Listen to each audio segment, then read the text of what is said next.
지역의 이슈를 만나는 시간 헬로 이슈 토크 시작합니다. 최근 한 통계에 따르면 지난 14년 동안 전국의 전통시장이 200개 넘게 감소했다고 합니다. 발길이 점점 줄어드는 전통시장을 살리기 위해 우리 지역 대부분 지자체에서 다양한 사업을 추진하고 있는데요.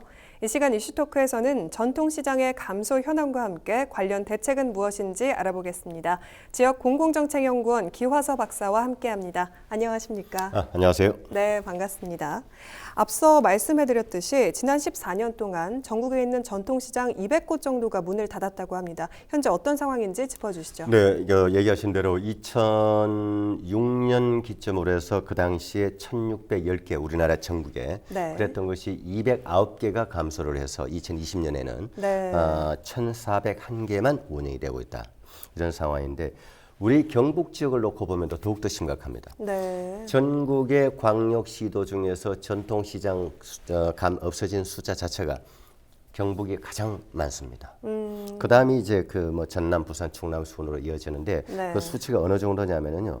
그러니까 2006년에서 2020년 이 같은 기간 경상북도에서는 191개의 전통시장이 있었는데 네. 무려 53개의 전통시장이 없어졌습니다.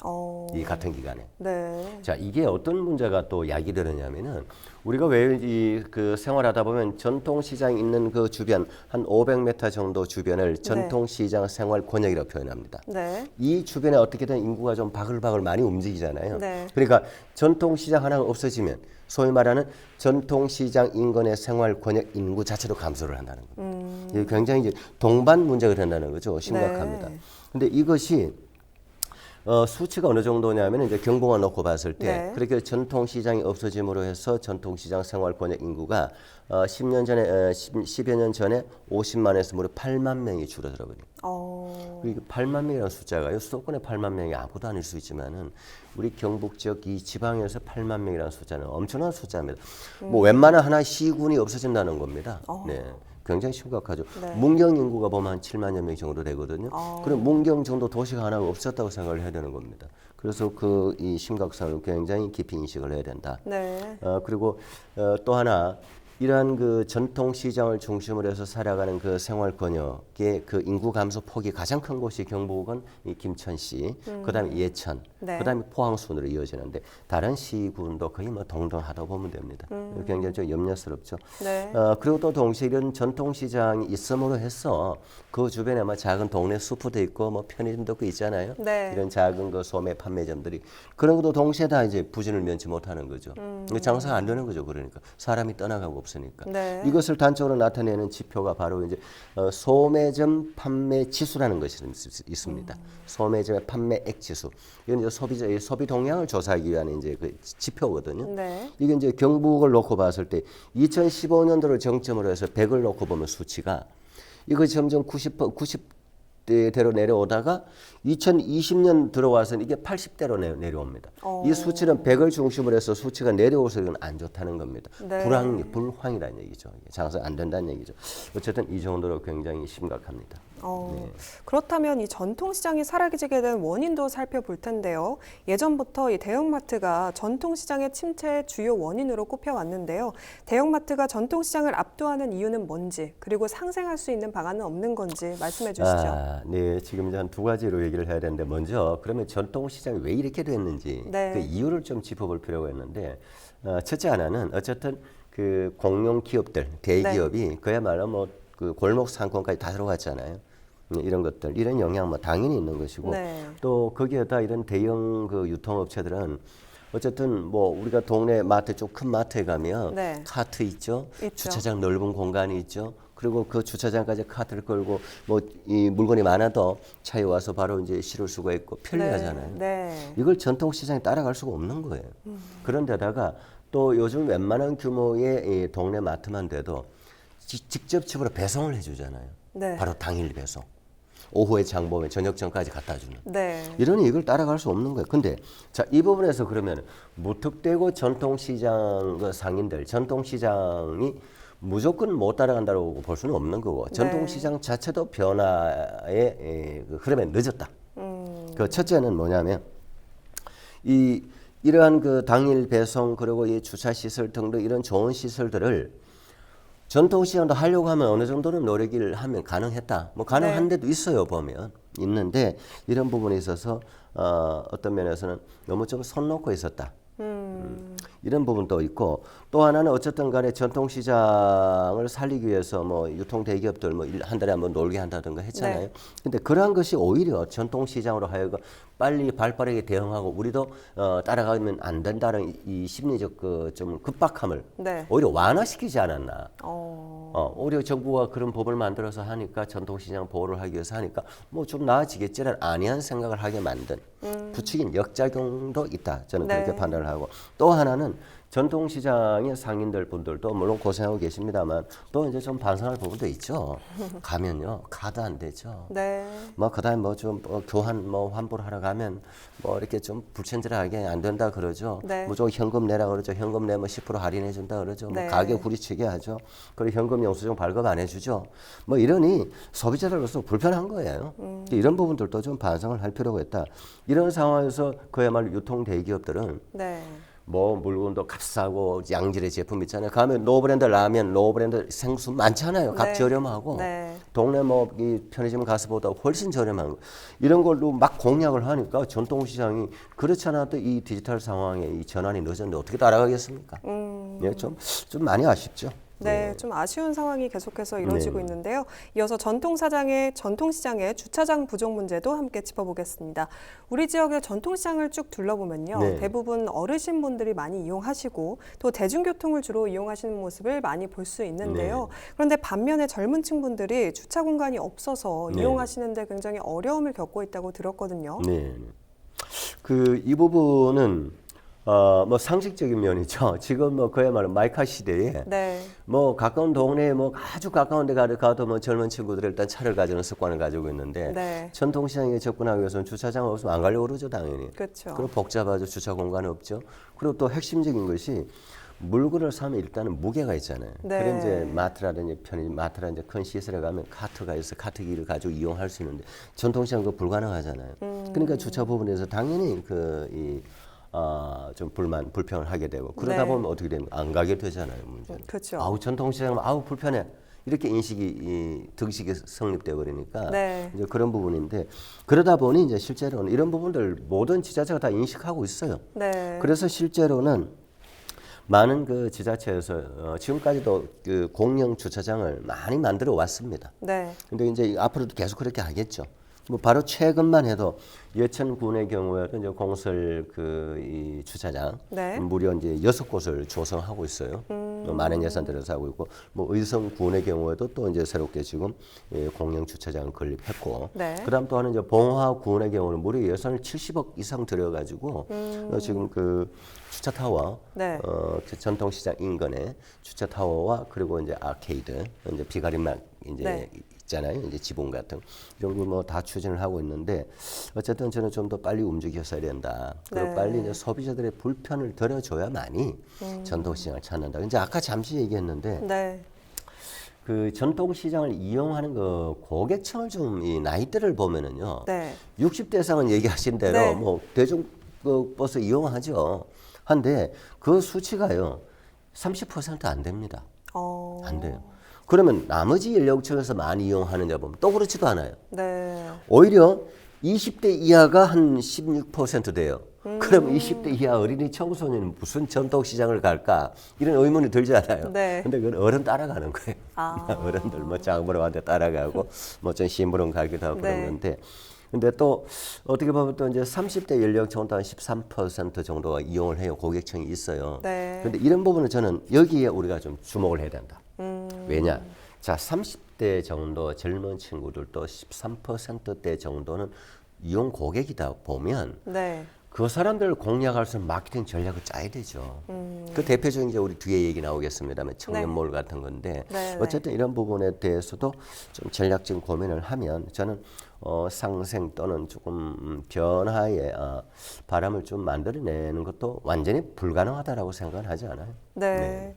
앞서서 말씀해 주신 대로 이 정부와 지자체가 전통시장을 활성화하기 위해서 지난 2017년부터 청년물 사업을 추진해오고 있습니다. 네. 그런데 기대와는 달리 휴업이나 폐업이 속출하고 있고 또 생존율도 30%밖에 되지 않는다고 하네요. 그렇죠. 이제 통계를 보면 먼저 그 정부가 2017년부터 이 전통시장 활성화 그리고 동시에 이제 젊은 층들의 창업 기회를 제공하고 또 이제 동시에 그것도 일자리 창출이 될 수도 있고 이런 목적에서 이제 시작을 했죠. 네. 그래서 2017년부터 시작이 되기 때문에 예산은 2016년부터 수립을 했거든요. 네. 2016년도에 가장 많은 무려 127억을 중앙 예산을 수립해서 전국적으로 다 배분을 했습니다.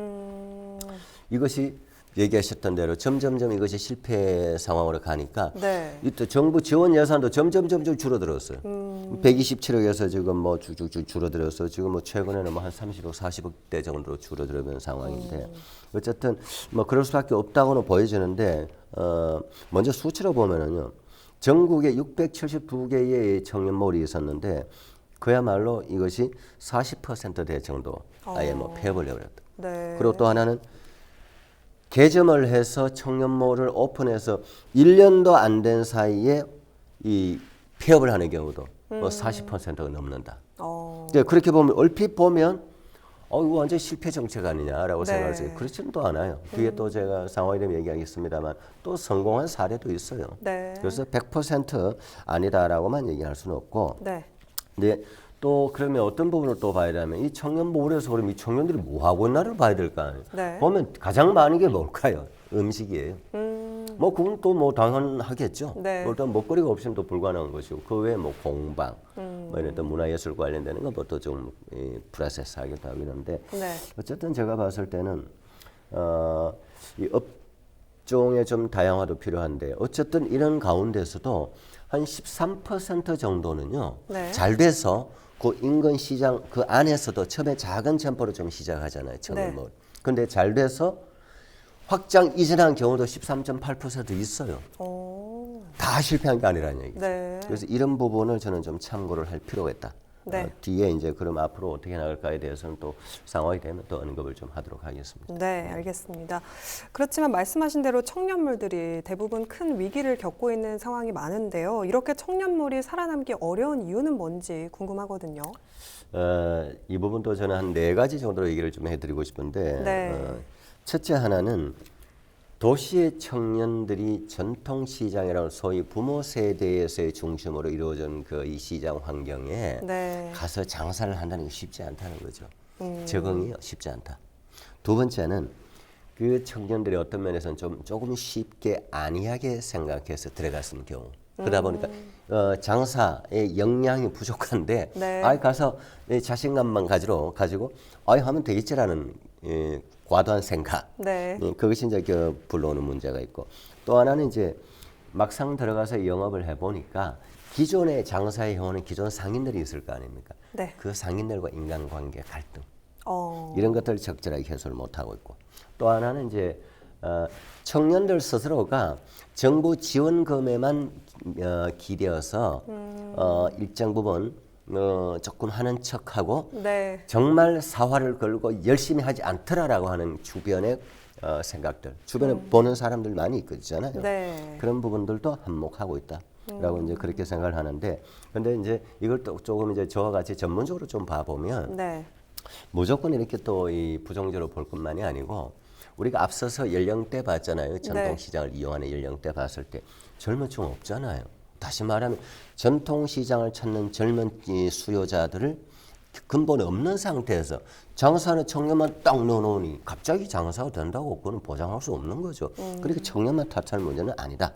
라고 저는 봐야 되고 그리고 또 한편으로는 이제 이런 그 청년몰이 들어와 있는 전통시장 안에서 같이 장사하는 상인들은 이런 얘기들을 해요.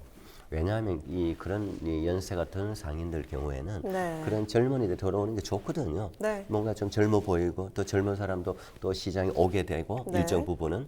그런데 막상 이렇게 옆에서 지켜보니 정부가 그리고 지자체가 뭔가 좀 마케팅과 홍보를 할 수 있는 뭔가 그 지원을 좀 계속 해줘야 되는데 그런 부분이 없더라. 그러니 청년들 혼자서 100에 나가겠냐. 네. 그리고 요즘은 어쨌든 간에 이 마케팅 프로모션, 더구나 온라인을 중심으로 한 네. 이 프로모션이 절대적이거든요. 근데 네. 그거 돈 안 드는 거 아닙니다. 돈 들어요. 어쨌든 그런 부분에 대해서 관심을 가져야 된다. 네. 제가 아까 얘기했지만은 2017 이 사업이 시작된 이 청년몰 사업이 시작된 2017년부터 5년 정도 놓고 봤을 때 네. 그야말로 생존율이 30%밖에 안 되긴 하지만 네. 그러나 그 중에서도 13%대 정도는 잘 돼서 확장 이전한 통계가 있잖아요. 네. 그럼 이런 부분에 저는 주목을 해서 왜 저 친구들은 성공했을까? 네. 본인들의 노력도 있지만 어떤 부분을 더 플러스를 해주면 저는 사례가 더 나올까를 네. 이 담당자, 지자체, 정부 모든 쪽에서 저는 관심을 가져야 된다. 네. 하면 저는 불가능하지는 않다라고 네. 생각을 하는 겁니다.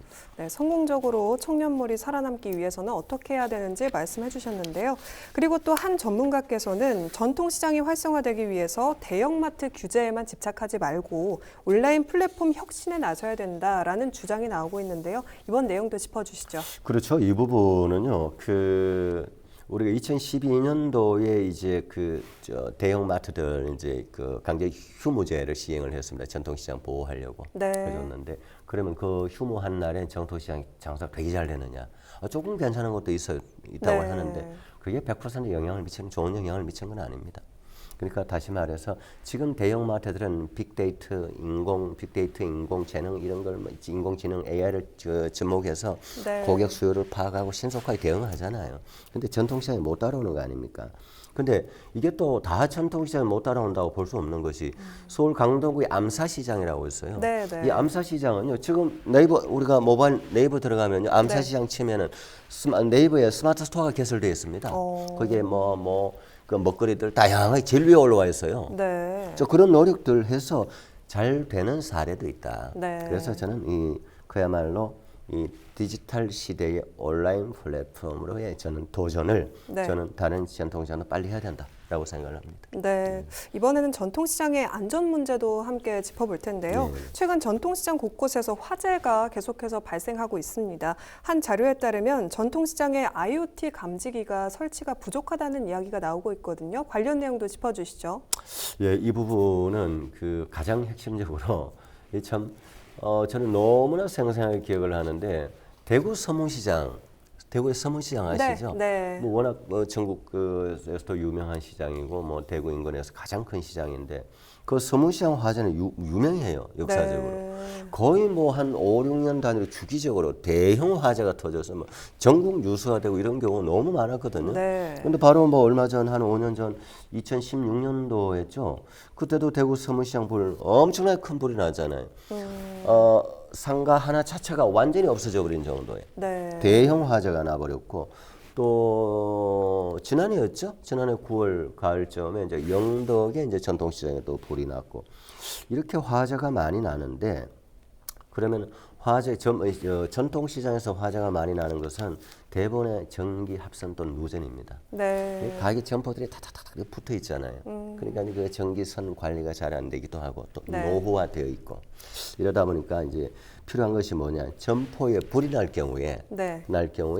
빨리 그 불을 화재를 인식을 해서 소방 119로 바로 연결이 될 수 있는 네. IoT 시스템, 카메라 시스템이거든요. 네. 그 시스템이 빨리 설치가 돼야 되는데 우리 경북만 놓고 봤을 때도 15,600개 정도의 전통시장 점포가 있는데 네. 이거 설치되는 거는 불과 11.3%, 1,700개 정도밖에 설치가 안 되어 있습니다. 네. 그 나머지는 설치 안 됐다는 얘기죠. 그러니까 이제 이런 부분을 빨리 좀 설치를 해야 되는데 이거는요 우리 경북만이 아니고 전국에도 그 화재 감시 카메라, 이 IoT 설치되는 평균 설치율이 23%밖에 안 돼요. 네. 근데 우리 경북은 더 낫다는 거죠. 경북이 더 열악하다는 거죠. 그래서 이런 부분에 지금 최근 3개년 사이만 해도 경북 도내 전통시장에서 발생한 화재 건수가 6건이 넘거든요. 네. 그러면 빨리 이런 설치를 해야 된다. 네. 안전을 위해서. 네. 이 화재가 나버린 문제가 순식간에 화재는 나지만 그 피해는 상당 기간 이어지잖아요.